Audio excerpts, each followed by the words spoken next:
7. Barrett outside, the switch. Doncic goes, oh, what a great step! And then he hammers it home! Broke his ankles! What's going on, guys? Welcome back to a brand new video. I hope you guys are doing well, and today I'm going to be talking about Devonte Graham. Devonte Graham is definitely one of the most interesting candidates out there when it comes to the New York Knicks really addressing the point guard position. Some people think it's going to be quickly, some people think it's going to be Rose, Lonzo, Larry if you want to win now, if you want someone that could fit like Alonzo Ball for the long term, he could pass the ball, he could stretch it to the outside, really fits today's NBA, but he's not someone that's really going to consistently put pressure on the defense by scoring the ball. But at the end of the day, it comes down to the coaching staff's decision and the overall organization. When it comes to the point guard position, I think Devonte Graham is definitely a very interesting name. He is talked about, but he's not really heavily talked about when it comes to addressing the point guard position. If it's because people think he's a tweener, if it's because people think he's like too inefficient, and I'm going to be giving my reasons when it comes to Devonte Graham. So first off, let's start off with like his personality. I think that's really important when it comes to the point guard position, because this is someone that's running the show, controlling the flow of the offense, like communicating with players out there. He's the commander of the troops, so he's extremely hardworking. He has a chip on his shoulder. He's extremely humble. So this is someone that's actually gone through some adversity when it's come to his career, only standing at 6'1", so that means he was shorter in high school, but he is pretty strong for someone that is 6'1", played 4 years of collegiate basketball at Kansas. Some people didn't think he was going to be good. He ended up being a second-round draft pick, so he definitely has a chip on his shoulder. And in his first year with the Charlotte Hornets, he was actually a third-string point guard, sitting behind guys of Tony Parker and Kemba Walker. The 1 year Tony Parker was there and went on to retire in his NBA career. So those are two guys that are really nice to learn from. We know Tony Parker in his float game, one of the best point guards of all time. Same thing with Kemba Walker. They're both extremely good point guards. At least Kemba Walker used to be, and Tony Parker used to be a really good point guard because he wasn't the same towards the end of his career, but he still had the smarts up here. Tony Parker, one of the best like textbook types of point guards. So those are guys definitely that you could really learn from and really have great experience, or they really pass down some knowledge that he's never going to forget in his NBA career years and years down the road. But some people think he's a tweener, and what I meant by tweener, he's a shooting guard, he's a point guard, he's not really any of those. Like, some people don't really like what Devonte Graham as a player, he's inefficient.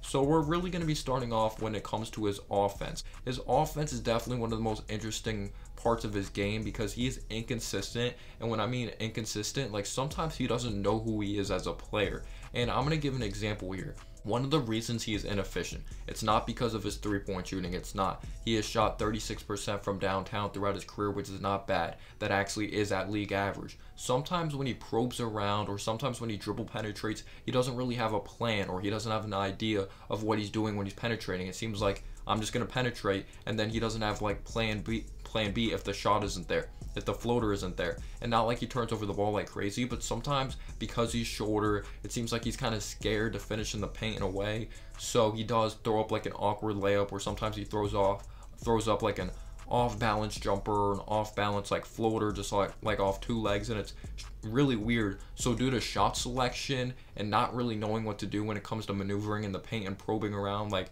and not knowing what to do, could really result into a low field goal percentage for a guy of Devonte Graham, because he actually shoots the three ball well. But if I had to think of like a word to really describe Devonte Graham, it's volume, because he takes a lot of shots from beyond the arc. His last 2 seasons in his NBA career, he has averaged 9 3-point attempts from beyond the arc.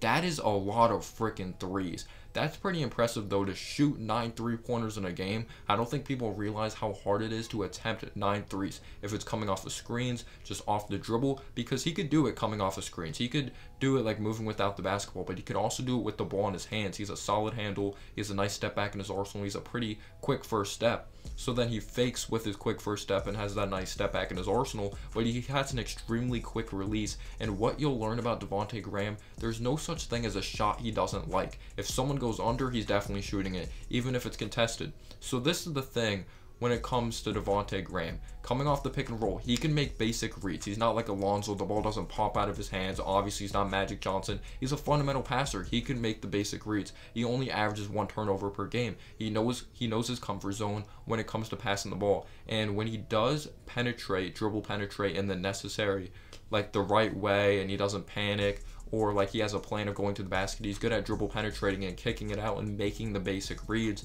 That's one of the main reasons he doesn't turn over the ball. So yeah, he's a solid passer of the ball. Then if he's not scoring a lot or if he's missing a lot, he gets into this zone of like he's really trigger happy, which I am not a fan of when it comes to the point guard position, especially if it's towards the end of the game and he's thinking about getting a big time shot off, and it's like we need a big time crucial play. We need good ball movement. We need to find the open man. We have to really run this play to perfection, and RJ's open or Julius Randle's open and he chucks up a 35-footer. We just can't have our offense be very stagnant, or we can't have it be like all in shambles when we're down big or we need a big time bucket. We need consistent ball movement, and that doesn't look good at the point guard position when he doesn't know what to do out there. Like, he's the leader, he's the commander of the troops, he's the one controlling the flow of the offense, and when you take big time threes, that results in long rebounds, so most likely they're going to be able to finish in transition. But another thing, it could be big time momentum by hitting a big time three. So sometimes he doesn't realize the type of player he is. He could be making beautiful passes in the first half and then he just goes to a whole other dimension. Sometimes he has to be more balanced, and when he's a balanced basketball player, he is a good player. When he takes good shots, when he gets others involved, when he plays a very fundamental brand of basketball, I really like that about Devonte Graham. But he has a good handle, he can create separation. Just sometimes he takes too many threes from the outside and doesn't really take the smartest of shots. But when he does get to the charity stripe and he does like dribble penetrate in the right way or probe around, and he's good at drawing fouls at times, but it has to be at a consistent basis or on a consistent basis because he shoots very well from the free throw line. Now getting into his defense. His defense I actually think is one of the most underrated aspects of his game.